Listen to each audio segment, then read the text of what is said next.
Hi, நம்ம development experience in India அப்படிங்கிற second lesson நம்ம பார்த்துட்ருக்கோம் எக்கனாமிக்ஸில். ஸோ பார்ட் 1 வீடியோ ஏற்கனவே போட்டாச்சு. இது பார்ட் 2 ஸ்டார்ட் பண்ணலாம். So industrial sector reforms. So இந்த ரீஃபார்ம் யார் கொண்டு வந்தாங்க அப்படின்னா prime minister of India July 24, 1991 கொண்டு வந்தாங்க. அவங்க வந்து நியூ இண்டஸ்ட்ரியல் பாலிசிஸ் ஆக்சுவலாக கொண்டு வந்தாங்க. இப்போ இந்த லிபரலைசேஷன் அதெல்லாம் கனெக்ட் பண்ணி பார்க்கும்போது the new policy radically liberalized the industrial policy itself and deregulated the industrial sector. So அந்த லிபரலைசேஷன் இருந்ததுனால இண்டஸ்ட்ரியல் பாலிசிக்கும் ஒரு லிபரலைசேஷன் கிடச்சிது. அதே நேரத்தில் இந்த இண்டஸ்ட்ரியல் செக்டாருக்கும் ஒரு ரெகுலேஷன் இல்லாமல் இருந்துச்சு. ஒரு டீரெகுலேட்டட் அப்படின்னா எந்த ரெகுலேஷனுமே இல்லை இண்டஸ்ட்ரியல் செக்டார்ஸில். ஓகேவா? ஸோ இது என்ன பண்ணுச்சு அப்படின்னா it promote the major industries அப்படின்னு சொல்கிறாங்க. It promote major industries. அப்புறம் it also major industries from the clutches of bureaucrats அப்படின்னா அந்த கவர்மெண்ட் அஃபீஷியல்ஸ் தான். அவங்க கையில் ஆக்சுவலாக அப்படி என்ன சொல்ல வராங்கன்னா லைசன்ஸ் அப்படிங்கிற பெயரில் இந்த பியூரோக்ராட்ஸ் வந்து நிறைய பிரச்சனை பண்ணியிருக்காங்க. ஸோ இந்த லிபரலைசேஷன் இருந்ததுனால மேஜர் இண்டஸ்ட்ரீஸ் வந்து இப்போ ப்ரமோட் ஆயிருக்கு. அதே நேரத்தில் இவங்க கையில் இருந்தும் அவங்க எஸ்கேப் ஆயிருக்காங்க. And to abolish the restrictions on the foreign direct இன்வெஸ்ட்மெண்ட்க்கும் எந்த ரெஸ்ட்ரிக்ஷன்ஸும் இல்லாமல் பண்ணிட்டாங்க. எதனால இந்த லிபரலைசேஷன்னால. ஓகேவா?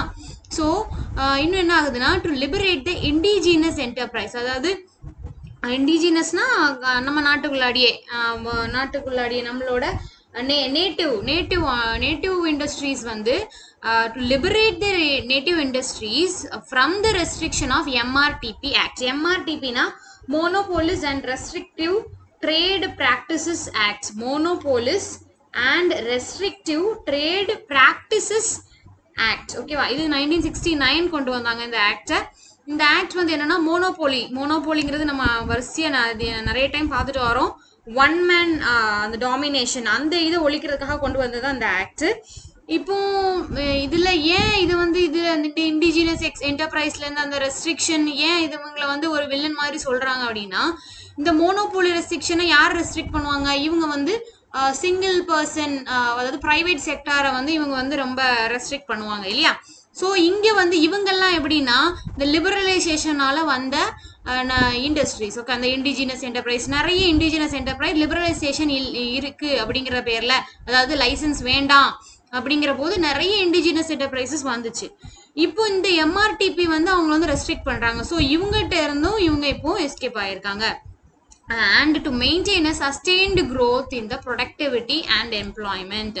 அப்போ இந்த லிபரலைசேஷன் இன்னும் எதுக்கு இந்த பாலிசி எதுக்கு கொண்டு வந்தாங்கன்னா to maintain a sustained growth in productivity, ப்ரொடக்ஷனுக்கும் எம்ப்ளாய்மெண்ட் அவைலபிலிட்டியாக இருக்கிறதுக்காகவும் இந்த பாலிசி வந்து யூஸ்ஃபுல்லாக இருந்துச்சு அப்படிங்கிற மாதிரி சொல்கிறாங்க. So important initiative the government towards the industrial policy. என்னென்ன இனிஷியேட்டிவ்ஸ் கவர்மெண்ட் எடுத்தாங்க இந்த இண்டஸ்ட்ரியல் பாலிசி அப்படிங்கிறத பார்ப்போம். ஸோ அவங்க என்ன பண்ணாங்கன்னா இண்டஸ்ட்ரியலை டீலைசன்சிங் பண்ணாங்க. லைசன்ஸ் தேவையில்லை அப்படின்னு பண்ணாங்க. ரிசர்வேஷன் தேவையில்லை, டீரிசர்வேஷன் பண்ணாங்க ஆஃப் த இண்டஸ்ட்ரியல் செக்டார். சில செக்டாரை வந்து ரிசர்வேஷன் பண்ணியிருந்தாங்க. அதாவது இந்த செக்டார் வந்து பப்ளிக் கவர்மெண்ட்டுக்கு மட்டும்தான், இந்த செக்டார் மட்டும்தான் ப்ரைவேட்டுக்கு அப்படின்னு ரிசர்வேஷன் இருக்குது. அந்த ரிசர்வேஷனையும் அவங்க எடுத்துட்டாங்க.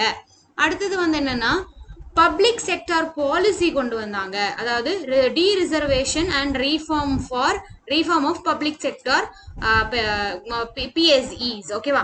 ஸோ இப்போ என்னன்னா பப்ளிக் செக்டார் பாலிசி கொண்டு வந்தாங்க. பப்ளிக் செக்டார் பாலிசின்னு என்ன? பிரைவேட்டா இருக்கிறத பப்ளிக் செக்டார் பாலிசினா பப்ளிக் செக்டார் பாலிசியில இருந்து அந்த டீரிசர்வேஷன் கொண்டு வந்தாங்க அவங்களுக்கு. அதாவது நீங்க ரிசர்வேஷன் இந்தந்த ரிசர்வேஷன்ல பப்ளிக்கு இந்தந்த செக்டார்ஸ் உண்டுன்னு சொல்லியிருந்தாங்க. அந்த ரிசர்வேஷன்லாம் எடுத்துட்டாங்க. ஓகேவா? அடுத்தது அபாலிஷன் ஆஃப் எம்ஆர்டிபின்னு மேலே நம்ம பார்த்தோம். ஸோ அதை அபாலிஷ் பண்ணுறதுக்காகவும் இனிஷியேட்டிவ் கொண்டு வந்தாங்க. அடுத்தது ஃபாரின் பாலிசி, ஃபாரின்ல இன்வெஸ்ட் பண்றதுக்கு ஒரு ஃபுல் லிபரேஷன் நமக்கு கிடைச்சது. அண்ட் ஃபாரின் டெக்னாலஜிக்கல் பாலிசி, இந்த பாலிசிக்காகவும் நமக்கு இனிஷியேட்டிவ் பண்ணாங்க நம்ம கவர்மெண்ட். ஓகேவா? ஸோ இந்த பிக்சர் பார்த்துக்கோங்க. பிஃபோர் 1991 நம்மளோட இண்டஸ்ட்ரியல் டீரெகுலேஷன் எப்படி இருந்தது, டீரெகுலேஷனுக்கு அப்புறம் ஆஃப்டர் 1991 டீரெகுலேஷனுக்கு அப்புறம் என்ன மாதிரி கொடுத்துருது, இந்த பாயிண்ட்ஸே தான் அங்கேயும் இருக்கு. ஓகேவா? ஸோ இண்டஸ்ட்ரியல் ஒவ்வொன்றா பார்ப்போம். Industrial delicensing policy. ஸோ இந்த பாலிசி எப்போ கொண்டு வந்தாங்கன்னா 1991 கொண்டு வந்தாங்க. என்ன சொல்றாங்கன்னா, it is to end of the industrial licensing. லைசன்சிங்கே தேவையில்லை, எதுக்கு ஒரு இண்டஸ்ட்ரிக்கு நீங்கள் லைசன்ஸ் கேட்குறீங்க அப்படிங்கிறதுக்கு, அதை கொண்டு வர அது வேண்டாம் அப்படிங்கிறதுக்காக மட்டும்தான் இந்த பாலிசி சொல்றாங்க. என்ன பாலிசினா இந்த இண்டஸ்ட்ரியல் டீலைசன்சிங் பாலிசி. அடுத்தது dereservation of the industrial sector. இது என்ன சொல்றாங்கன்னா, public sector was given reservation. இதுக்கு முன்னாடி பப்ளிக் செக்டார் வந்து ரிசர்வேஷன் கொடுத்தாங்க. எதுக்குன்னா கேபிட்டல் குட்ஸ், கீ இண்டஸ்ட்ரி, இந்த மாதிரி ரிசர்வேஷன்லாம் கொடுத்துருந்தாங்க. ஓகேவா? ஸோ இப்போ என்னன்னா ஒன்லி 3 செக்டார்ஸ்க்கு மட்டும்தான் இவங்க வந்து இந்த ரிசர்வேஷன் கொடுக்குறாங்க. எதுக்கு, யாருக்கு, பப்ளிக் செக்டருக்கு. என்னென்ன செக்டர்ஸ்னா அட்டாமிக் எனர்ஜி, மைனிங், ரயில்வே, இந்த 3 மட்டும்தான் பப்ளிக்கு சொந்தமானது. வேற எல்லாமே வந்து அவங்க பிரைவேட் செக்டாருக்கு கொடுத்துட்டாங்க. Open to private sector. அடுத்தது பாருங்க, reforms related to the public sector enterprises. இதுல என்ன சொல்றாங்கன்னா, it is to enhance efficiency and competitiveness. ஓகேவா? அந்த பப்ளிக் செக்டார் வந்து என்ன ஏம் பண்ணாங்கன்னா, enhancing efficiency and competitiveness of the sector. அந்த அவங்களோட செக்டார்ல ஒரு எஃபிஷியன்ஸ் அப்புறம் காம்படிட்டிவ்னஸ் கொண்டு வரதுக்காக அவங்க ஏம் பண்ணாங்க. அப்புறம் என்ன பண்ணாங்கன்னா, கவர்மெண்ட் ஐடென்டிஃபை த ஸ்ட்ராட்டஜிக். என்னென்ன ஸ்ட்ராட்டஜிலாம் அதுக்கு ஃபாலோ பண்ணலாம், எதுக்கு நம்ம ப்ரியாரிட்டி அதிகமாக கொடுக்கணும், அப்படி கொடுத்தோம்னா எப்படி நம்ம அப்படி என்னென்ன பண்ணோம் அப்படின்னா நம்மளோட செக்டார் வந்து எஃபிஷியன்ட் ஆகும், காம்படிட்டிவா இருக்கும் அப்படிங்கிறது மாதிரி இந்த கவர்மெண்ட் வந்து பார்த்தாங்க. நெக்ஸ்ட் என்னதுன்னா, ரொம்ப லாஸ்ல இருக்கிற இந்த பப்ளிக் செக்டார் யூனிட்ஸ் வந்து என்ன பண்ணாங்க அப்படின்னா வித்துருவாங்க, பிரைவேட்டுக்கு வித்துருவாங்களாம். பிரைவேட் இதை வந்து பப்ளிக் செக்டாருக்குள்ளதை வந்து பிரைவேட் செக்டாருக்கு வித்துருவாங்க. ஏதாவது லாஸ்ல, ஏதாவது ஒரு பப்ளிக் இது வந்து லாஸ்ல போகுது, பப்ளிக் செக்டார் அண்டர்டேக்கிங்ஸ் வந்து ஏதாவது ஒரு பப்ளிக் செக்டார் அண்டர்டேக்கிங்ஸ் வந்து லாஸ்ல போகுது அப்படின்னா என்ன பண்ணிடுவாங்கன்னா பிரைவேட் செக்டாருக்கு வித்துடுறாங்க. ஓகேவா? ஸோ அடுத்தது பாருங்க, abolition of MRTP act. So எம்ஆர்டிபின்னு என்ன பார்த்துக்கோங்க, monopoly and restrictive trade practices acts. எப்போ கொண்டு வந்தாங்க, 1969 கொண்டு வந்தாங்க. இதை வந்து இந்த new industrial policy of 1991 abolish பண்ணுது. ஏன் பண்ணுது அப்படின்னா, நம்ம ஏற்கனவே பார்த்தோம், இது வந்து நம்ம இண்டிஜினஸ் என்டர்பிரைசஸ் எல்லாம் ரொம்ப ரெஸ்ட்ரிக்ட் பண்றாங்க, அதனால நம்ம இதை அபாலிஷ் பண்ணியிருக்காங்க. ஓகேவா? ஸோ 2010ல பார்த்தீங்கன்னா இந்த காம்படிட்டிவ் கமிஷன் அப்படிங்கிற கமிஷன் வந்து மானிட்டர் பண்ணுது. என்னன்னா, the competitive practices in the economy, என்னென்ன காம்படிட்டிவ் ஒவ்வொரு செக்டார்லையும் எவ்வளோ காம்படிட்டிவ்னஸ் இருக்கு அதை மானிட்டர் பண்ணுறதுக்காக 2010ல இப்படி ஒரு கமிஷன் கொண்டு வந்தாங்க. இந்த பாலிசி கொண்டு வந்த பிறகு என்ன சேஞ்சஸ் ஏற்பட்டுச்சு அப்படின்னா, emergence of a strong and competitive private sector ஏற்பட்டுச்சான். ஏன்னா இந்த எம்ஆர்டிபி அழிச்சதுனால, எம்ஆர்டிபியோட வேலையே என்னது, மோனோபோலி அழிக்கிறது, அதாவது பிரைவேட் செக்டார் அழிக்கிறது. ஸோ இவங்களை அபாலிஷ் பண்ண உடனே emergence of strong and competitive private sector நமக்கு கிடைச்சது. அதே நேரத்தில் ஃபாரின் கம்பெனிஸும் இந்தியாவுக்குள்ள நிறைய ஃபாரின் கம்பெனிஸ் வந்துச்சு அப்படின்னு சொல்லி சொல்றாங்க. அடுத்தது பாருங்க, foreign investment policy. So foreign investment and foreign technology, இதுக்கு வந்து இந்த பாலிசி வந்து ரொம்ப வெல்கம் பண்ணுச்சு அப்படின்னு சொல்லி சொல்றாங்க. அதுக்கப்புறம் பாருங்க, foreign investment including FDI and FPI are allowed. FDI FPI நம்ம ஏற்கனவே பார்த்தோம். எஃப்டிஐனா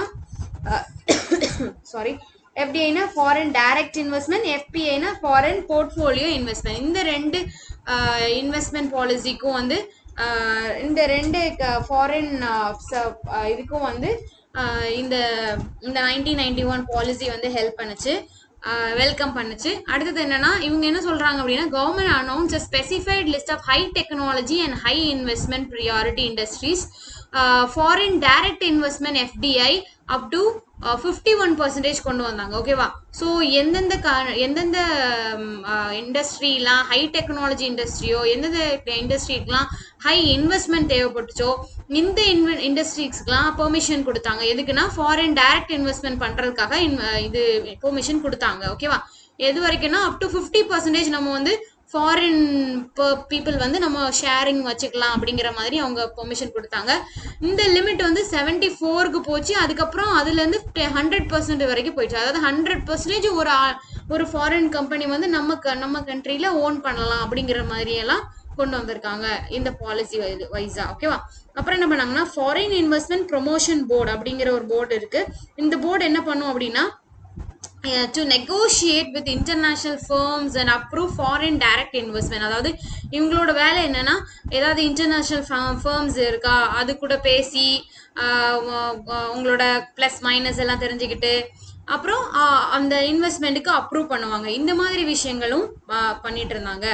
அடுத்த டாபிக் பாருங்க, impact of LPG on agricultural sector reform. So LPG நம்ம பார்த்தோம்.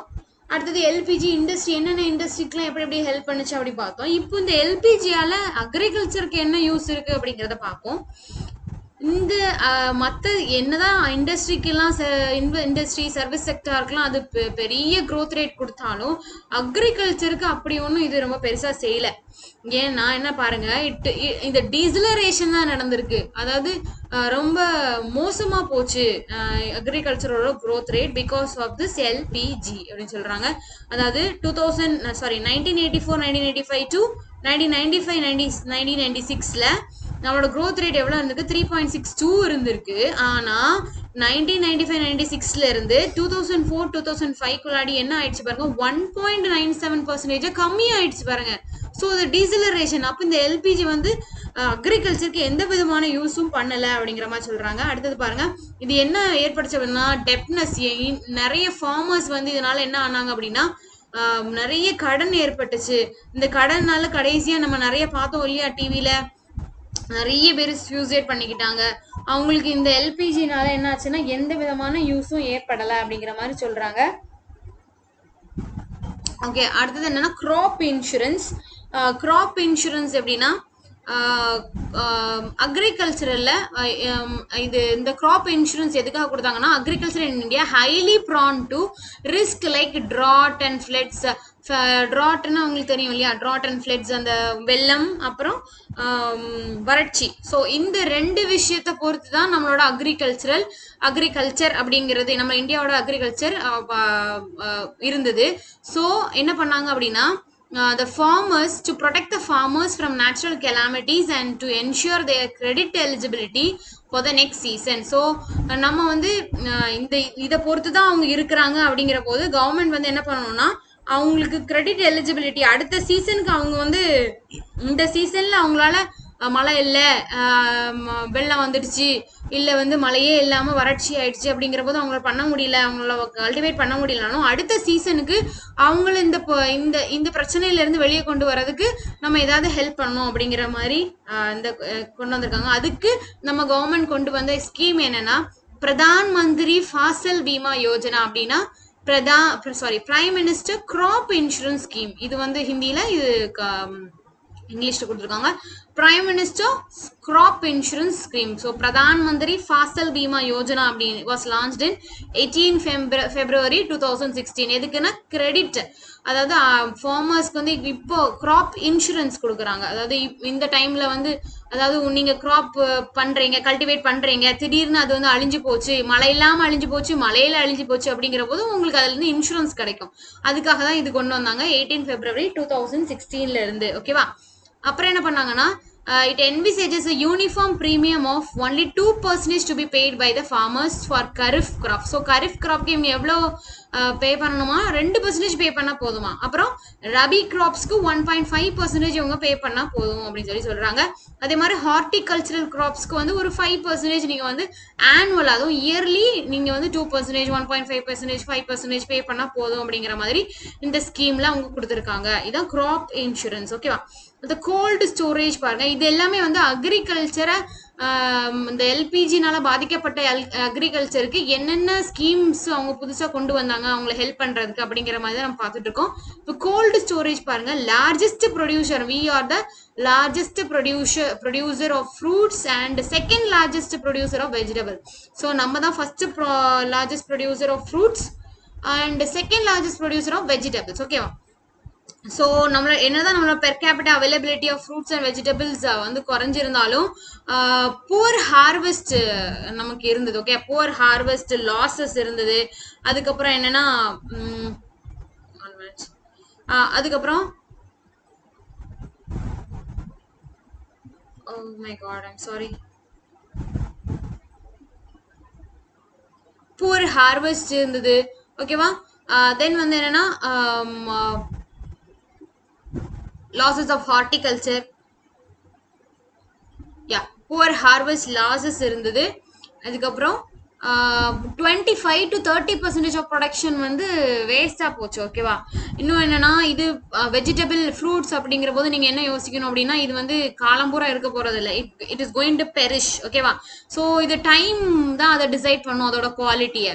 ஃப்ரெஷ்ஷாக இருந்துச்சுன்னா ஃப்ரெஷ், உடனேனா அது ஃப்ரெஷ்ஷு. கொஞ்சம் ஒரு 2 நாளைக்கு 3 நாளைக்கு ஆயிடுச்சுன்னா அதோட குவாலிட்டி கம்மியாயிடும் இல்லையா? ஸோ வந்து அதோட பெரிஷபிலிட்டி தான் பெரிய பிரச்சனையா இருந்துச்சு. அதுக்கப்புறம் என்னன்னா perishability is responsible for the high marketing cost, market gluts, price fluctuation இருந்தது அவங்களுக்கு இந்த பெரிஷபிலிட்டியால. ஸோ வந்து இந்த மாதிரி பிரச்சனை எல்லாம் இருக்கு. அதனால இவங்க என்ன பண்றாங்கன்னா government of India and the ministry of agriculture என்ன பண்றாங்கன்னா கோல்டு ஸ்டோரேஜ் ஆர்டர் 1964ல கொண்டு வராங்க under section 3 of the essential commodities act 1955. So ஓகேவா? So under section 3 of the essential commodities act 1955 cold storage order 1964 அப்படிங்கிறத ஒன்று கொண்டு வந்து இந்த அதாவது எதனால இது அழுகி போகுது? ஒரு ஃப்ரூட் இருக்குன்னா அது ஃப்ரிட்ஜில் வச்சோன்னா கொஞ்சம் நாளைக்கு இருக்கும் இல்லையா? ஃப்ரிட்ஜில் வைக்காம நம்ம வெளியே வைக்கிறதுக்கும் ஃப்ரிட்ஜில் வைக்கிறதுக்கும் கொஞ்சம் வித்தியாசம் இருக்கும். ஒரு 2 days 3 days எக்ஸ்டெண்ட் பண்ணணும்னு வச்சுக்கோங்களேன். ஸோ இந்த கோல்டு ஸ்டோரேஜ் ஆக்டை கொண்டு வந்து நீங்கள் வந்து இந்த வெஜிடபிள்ஸையோ ஃப்ரூட்ஸையோ இந்த ஆக்டுக்கு கீழே நீங்கள் வந்து ஸ்டோர் பண்ணி வைக்கலாம் அப்படிங்கிற மாதிரி சொன்னாங்க. ஆனால் வந்து என்னன்னா இந்த ஸ்டோரேஜ் ஃபெசிலிட்டி வந்து ரொம்ப புவராக தான் இருக்கு and it is not adequate. Okay, இன்அடிக்குவேட்டாக தான் இருக்குது அப்படின்னு சொல்லி சொல்றாங்க. அதனால அதுவும் வந்து கொஞ்சம் ஃபெயிலியர் தான். அந்த இந்த ப்ராசஸும் கொஞ்சம் ஃபெயிலியர் தான் சொல்லலாம். So post harvest measure. So இப்போ என்ன பண்றாங்கன்னா annual value of the harvest and post harvest losses of major agricultural produce at national லெவல்ல அக்ரிகல்ச்சரல் ப்ரொடியூசர் நம்ம ப்ரொடக்ஷனை பார்த்தோம்னா அதுல harvest and post harvest losses எவ்வளோ இருக்கு அப்படின்னா 92,651 crores இருக்கு. எப்போ அப்படின்னா 2012-13 அண்ட் at 14 இந்த 2 டைம்லயும் அவங்க பார்க்கும்போது இங்க என்ன இருந்திருக்கு அப்படின்னா இவ்வளோ லாஸ் இருந்திருக்கு. ஓகே, க்ரோஸ் 92,651 crores வந்து அவங்களுக்கு வந்து லாஸ் இருந்திருக்கு அப்படின்னு சொல்லி சொல்றாங்க. இது யார் எஸ்டிமேட் பண்ணா அப்படின்னா கவுன்சில் ஆஃப் அக்ரிகல்ச்சரல் ரிசர்ச். இவங்க தான் வந்து Indian council of agricultural research இவங்க தான் வந்து அதை எஸ்டிமேட் பண்ணியிருக்காங்க. ஸோ இங்கே ஒரு டேப்லெட் காலம் கொடுத்துருக்காங்க பார்த்துக்கோங்க. இது ஃபுட் ஐட்டம் எப்படி வேஸ்ட் ஆகுது, எவ்வளோ பெர்சன்டேஜில் அது வேஸ்ட் ஆகுது அப்படின்னு சொல்லி சொல்றாங்க. செரல்ஸ் வந்து 5 to 6% வேஸ்ட் ஆகுது, pulses 6 to 8%, oil 3 to 10%, fruits and vegetable 5 to 16%. இதுதான் ரொம்ப அதிகமாக இதாகுது இல்லையா? மில்க் 1%, ஃபிஷரிஸ் 5%, ஃபிஷரிஸ் மெரைன் இன்லேண்டுனா இது நல்ல தண்ணியில, இது உப்பு தண்ணியில அந்த மாதிரி. Meets 3%, poultry 7%. ஸோ இது வந்து ministry of food processing industry government of India 2016ல எடுத்த இந்த சென்சஸ் படி ஃபுட் ஐட்டம் இவ்வளோ, இந்த ஃபுட் ஐட்டம்ஸ்லாம் இவ்வளோ வேஸ்ட் ஆகுது அப்படிங்கிற மாதிரி கண்டுபிடிச்சாங்க. இதுக்கு தான் அவங்க கோல்டு ஸ்டோரேஜ்லாம் கொண்டு வந்தாங்க. ஆனால் அது வந்து அவ்வளோ தூரம் அவங்கள செயல்படுத்த முடியலை. அதே மாதிரி இங்கேயும் அவங்க வந்து போஸ்ட் ஹார்வெஸ்ட் மெஷர்ஸ்லாம் எடுத்து பார்க்கும்போது இவ்வளோ தூரம் நமக்கு வந்து வேஸ்டிட்டி இருக்கு அப்படின்னு சொல்லி கண்டுபிடிச்சாங்க. அதுக்கப்புறம் என்ன பண்றாங்கன்னா கிசான் கிரெடிட் கார்டு ஸ்கீம் அப்படிங்கிறத கொண்டு வராங்க. கிசான்னா தெரியும் உங்களுக்கு, ஃபார்மர். ஸோ இந்த கிரெடிட் கார்டு ஸ்கீம் வச்சு அவங்க என்ன கொடுக்குறாங்க அப்படின்னா ஃபார்மர்ஸ்க்கு சீக்கிரமா பைசா கிடைக்கணும், சீக்கிரமா அவங்களுக்கு அந்த கிரெடிட் அவங்களுக்கு காசு கிடைக்கணும் அவங்களுக்கு கல்டிவேட் பண்றதுக்கு அப்படிங்கிறதுக்காக கொண்டு வந்தாங்க. அதாவது ஃபாஸ்டா அவங்களுக்கு வந்து இது பண்ணணும், போய் பேங்க்ல போய் வெயிட் பண்ணிட்டு லோனுக்காக வெயிட் பண்ணிட்டு அப்படிலாம் இருக்கக்கூடாதுன்னு நினைச்சாங்க. அப்புறம் 1998ல reserve bank of India and NABARD இதுதான் இவங்க தான் இதை வந்து லான்ச் பண்றாங்க இந்த கிரெடிட் கார்டு சிஸ்டத்தை. ஓகேவா, கிரெடிட் கார்டு சிஸ்டத்தை யார் லான்ச் பண்றா? Reserve bank of India and NABARD இவங்க தான் வந்து 1998ல இதை வந்து லான்ச் பண்றாங்க. ஸோ இவங்க என்ன இந்த ஸ்கீம் என்ன என்ன எய்ம் அப்படின்னா to reduce farmers dependence on the informal banking sector. So இந்த பேங்கிங் செக்டார் என்ன பண்ணுது அப்படின்னா very expensive and suck them into டெப்ட் ஸ்பைரல். ஸோ நிறைய இப்போ லோன் வந்து ரொம்ப இப்போ இன்ட்ரெஸ்ட் உள்ள லோனை கொடுத்து அவங்கள இன்ட்ரெஸ்ட் அதாவது அவங்களோட டோட்டல் அமௌண்ட் பிரின்சிபல் அமௌண்ட்டை விட நிறைய இன்ட்ரெஸ்ட் பே பண்ண வச்சு இந்த மாதிரி அவங்கள நிறைய எக்ஸ்ப்ளாய்ட் பண்றாங்க. அந்த இன்ஃபார்மல் பேங்கிங் செக்டார்ல இருந்து இவங்களை காப்பாத்துறதுக்காக தான் இந்த சிஸ்டம் இந்த கிரெடிட் கார்டு ஸ்கீமை கொண்டு வந்ததா சொல்றாங்க. ஓகேவா, ஸோ என்னென்ன சொல்றாங்கன்னா இந்த ஸ்கீம் யார் ஆஃபர் பண்ண எங்கெல்லாம் நமக்கு கிடைக்கும் அப்படின்னா கோஆபரேட்டிவ் பேங்க்ஸ் கிடைக்குது, ரீஜனல் ரூரல் பேங்க்ஸ்ல, பப்ளிக் செக்டர் பேங்க்ஸ்லயும் நமக்கு கிடைக்குது.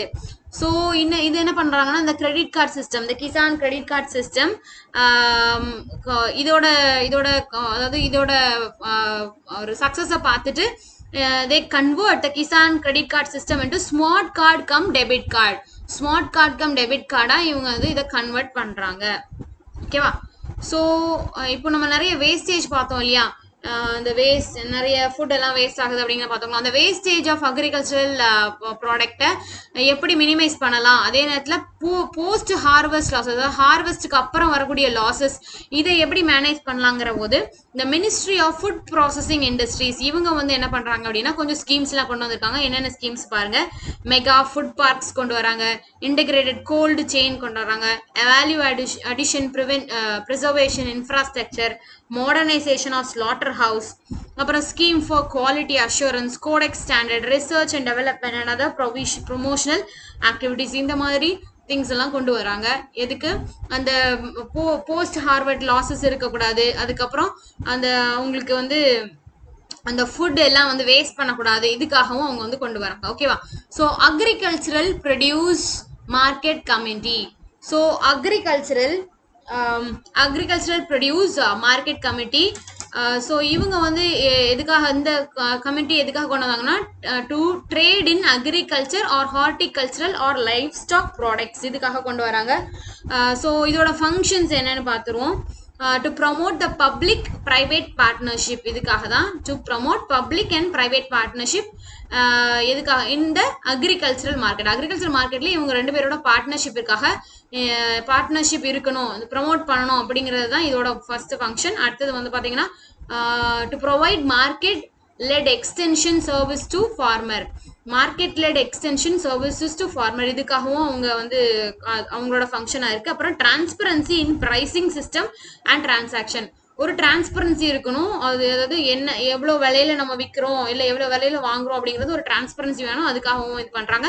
To ensure payments to the farmers for the sale of agricultural producer, அதாவது அது என்னைக்கு நம்ம ஒரு பொருள் அவங்க அறுவடை பண்றாங்கன்னா அன்னைக்கே அவங்களுக்கு அந்த பொருளுக்கான காசு கிடைக்கணும், அதுக்காகவும் அவங்க பண்றாங்க, அந்த ஃபங்க்ஷன் இவங்க பண்றாங்க. அடுத்தது டு ப்ரமோட் அக்ரிகல்ச்சரல் ஆக்டிவிட்டீஸ், அப்புறம் to display data on arrivals and rates of agriculture produce from time to time in the market prevailing. So அந்த எவ்வளோ பொருள் வந்து சேருது, எவ்வளோ பொருள் இங்கேருந்து போகுது, அந்த ரேட் விஷயம் இது எல்லாத்தையுமே டைம் டு டைம் உங்களுக்கு அந்த டேட்டா கிடைக்கிறதுக்காகவும் இவங்களோட ஃபங்க்ஷனாக இருக்குது. அடுத்தது agrarian crisis after reforms. Agrarian ஒன்றும் இல்லை, அக்ரிகல்ச்சர் கிரைசிஸ் ஆஃப்டர் ரிஃபார்ம்ஸ். இந்த ரிஃபார்ம்ஸ்க்கு எல்லாத்துக்கு அப்புறம் என்னென்ன கிரைசிஸ் வந்து நம்ம அக்ரிகல்ச்சரல்ல இருந்தது அப்படிங்கிறத பார்க்கும். ஹை இன்புட் காஸ்ட் இருந்தது, அதாவது நிறைய இந்த சீட்ஸ்க்காக நம்ம நிறைய இன்புட் அதாவது இன்வெஸ்ட்மெண்ட் பண்ண வேண்டியதாச்சு, பெரிய இன்வெஸ்ட்மெண்ட் பண்ண வேண்டியதாச்சு. ஏன்னா இந்த லிபரலைசேஷன் வந்துடுச்சு இல்லையா. இந்த லிபரலைசேஷன் என்ன ஆச்சு அப்படின்னா இதுக்கு முன்னாடிலாம் நமக்கு ஸ்டேட் கவர்மெண்டே நமக்கு வந்து சீட்ஸ் கொடுத்துட்டு இருந்தாங்க. அதாவது நம்ம இங்கே போனோம்னா ஸ்டேட் கவர்மெண்ட் சீடு விற்கிறதுக்குன்னே ஒரு ஆஃபீஸ் மாதிரி ப்ரிப்பேர் பண்ணி அவங்க அந்த சீடு கொடுப்பாங்க. அந்த சீடு வந்து குவாலிட்டியா இருக்கா, எவ்வளவு பிரைஸ்க்குள்ள விற்கணும் எல்லாமே அந்த ஸ்டேட் கவர்மெண்ட் தான் வந்து ரெஸ்பான்சிபிளா இருக்கும். இப்போ இந்த லிபரலைசேஷன் ஆயிட்டதுனால என்ன ஆயிடுச்சுன்னா இந்த சீடு மார்க்கெட் எல்லாருமே சீடு விற்க ஆரம்பிச்சிட்டாங்க. எது நல்ல சீடு, எது ஃபேக்கான சீடு எதுவுமே நமக்கு தெரியல, ஒரு ரெகுலேஷன் இல்ல, குவாலிட்டியான சீடு அதை குவாலிட்டி இருக்கா இல்லையான்னு பாக்குறதுக்கும் ஒருத்தரும் இல்ல. ஏன்னா ஒரு ரெகுலேஷன் கிடையாது, எல்லாமே லிபரல் ஆகி போச்சு.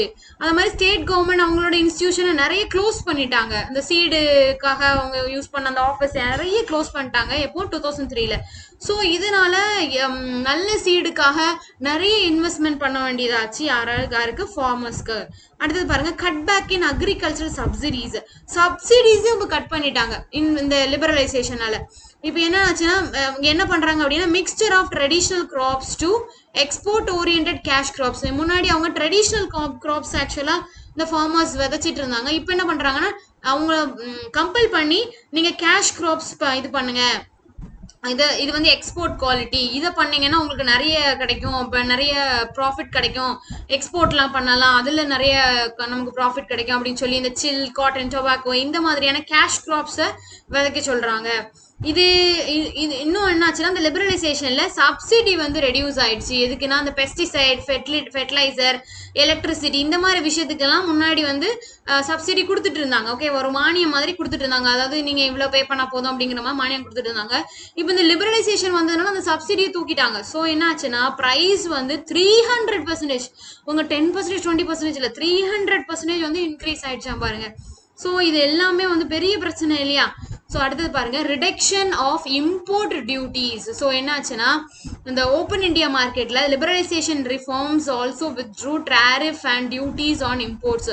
ஸோ இந்த இம்போர்ட் விஷயத்துலையும் பாருங்க, இந்த லிபரலைசேஷனால ஒரு ரெகுலேஷன் கிடையாது, ஒரு விதமான எந்த விதமான ஒரு ரெகுலேஷனும் இல்லாம ஒரு யாருமே கண்டுக்காம போனதுனால என்னாச்சுன்னா by 2001 almost 1500 items including food வந்து என்னாச்சுன்னா ரெஸ்ட்ரிக்ஷன் வந்து ரிமூவ் பண்ணிட்டாங்க. அதாவது நிறைய ஃபுட் ஐட்டம்ஸ்க்கு வந்து ரெஸ்ட்ரிக்ஷன் பண்ணி வச்சிருக்காங்க. இந்த ஃபுட் ஐட்டம்ஸ்லாம் இங்கே விற்கக்கூடாது அப்படிங்கிற மாதிரி, இந்த ரா மெட்டீரியல்ஸ்லாம் இங்கே விற்கக்கூடாது, இந்த சீட்ஸ்லாம் விற்கக்கூடாது. ஆனால் எல்லா ரெஸ்ட்ரிக்ஷனுமே 2001ல எடுத்துட்டாங்க. இதனால அந்த லிபரலைசேஷனால. இதனால என்ன ஆச்சுன்னா cheap imported flooded in market. மார்க்கெட்ல சீப்பான இம்போர்ட் திங்ஸ் எல்லாம் வந்து குவிய ஆரம்பிச்சுட்டு, அது மாதிரி pushing price of crops like cotton and pepper down. இவங்களோட இம்போர்ட் பண்ண பொருட்கள், மற்ற கண்ட்ரியில் உள்ள பொருட்கள் இங்கே கொண்டு வந்து சீப்பா வைக்கிறதுனால என்னாச்சுன்னா நம்ம கண்ட்ரியில் உள்ள காட்டன், பெப்பரோட ப்ரைஸும் ரொம்ப வந்து டவுன் ஆகி போச்சு அப்படின்னு சொல்லி சொல்றாங்க. அடுத்தது பாசிட்டி ஆஃப் கிரெடிட் ஃபெசிலிட்டிஸ். பாசிட்டினா பாஸ் பண்றது. இப்போ ஒரு வீடியோ பார்த்துட்டு இருக்கோம், திடீர்னு பாஸ் பண்றோம் இல்லையா, பாசிட்டி ஆஃப் கிரெடிட்னா தெரியும், மணி ஃபெசிலிட்டிஸ், மணி ஃபெசிலிட்டிஸ் இருந்துட்டு இருந்தது. நம்ம இதுக்கு முன்னாடி பார்த்தோம், அந்த கிசான் கிரெடிட் சிஸ்டம்லாம் கொடுத்துட்டு இருந்தாங்க. அது ஃபார்மர்ஸ்க்கு வந்து சீக்கிரமா காசு கிடைக்கணும், அவங்க வந்து இந்த பேங்க்ல வட்டி இதுல எல்லாம் மாட்டி அவங்க செத்துடக்கூடாது, சூசைட் பண்ணிடக்கூடாது, அந்த மாதிரி நிறைய ஸ்கீம்லாம் கொண்டு வந்தாங்க இல்லையா, யோஜனா அப்படிலாம் கொண்டு வந்தாங்க இல்லையா. ஸோ இந்த ஃபெசிலிட்டி வந்து இப்போ பாஸ் ஆகி போச்சு. ஆஃப்டர் 1991 என்ன ஆச்சுன்னா the pattern of commercial banks including nationalized bank drastically changed. இவங்களோட பேட்டர்ன், அதாவது ஒரு பேட்டர்ன்ல இதுக்கு முன்னாடி இருந்துட்டு இருந்தாங்க கமர்ஷியல் பேங்க்கும் நேஷனலைஸ்ட் பேங்க்கும். இப்போ 1991 அந்த லிபரலைசேஷன் இதெல்லாம் வந்ததுக்கு அப்புறம் அவங்களோட பேட்டர்ன், அவங்களோட ஒரு போக்கே வந்து வித்தியாசம் ஆயிடுச்சு அப்படின்னு சொல்லி சொல்றாங்க. என்ன பண்ணாங்கன்னா லோன் வந்து not easily available for the farmers and வந்து அடிக்குவேட்டாகவும் இல்லை, போதுமானதாகவும் அது இல்லாமல் இருந்துச்சு இந்த லோன். இப்போ என்ன ஆச்சுன்னா ஃபார்மர்ஸ் என்ன பண்ணிட்டாங்க, they have to rely on money lenders. அதாவது வட்டி கொடுக்குறவங்கள தான் நம்பி இருந்த வேண்டியாச்சு. வட்டி கொடுக்குறவங்கள நம்பினா என்ன நடக்கும்? அதனாலதான் இப்போ நிறைய நம்ம பாக்குறோம் இல்லையா, இப்போ எப்படி டிராக்டரை தூக்கிட்டு போயிடுறாங்க இந்த பேங்க்ல உள்ளவங்க. அதுக்கப்புறம் நிறைய பேர் வந்து விஷம் குடிச்சு இறந்துறாங்க, குடும்பத்தோட இறக்குறாங்க, இல்ல அவங்க குரூப்போட இறக்குறாங்க இந்த மாதிரி கடன் தொல்லையால. ஸோ இந்த லிபரலைசேஷன், இந்த எல்பிஜினால இந்த பிரச்சனை எல்லாம் இருக்கு அப்படின்னு சொல்லி சொல்றாங்க. ஸோ இதோட நம்ம இந்த செகண்ட் பார்ட்டை ஃபினிஷ் பண்ணிக்கலாம். தேர்ட் பார்ட்ல இன்னொரு 2-3 டாபிக் தான், அந்த டாபிக்ல நம்ம ஃபினிஷ் பண்ணிடலாம். இது உங்களுக்கு புரிஞ்சிருக்கும்னு நினைக்கிறேன். So until next video, we'll see later. Okay, thank you.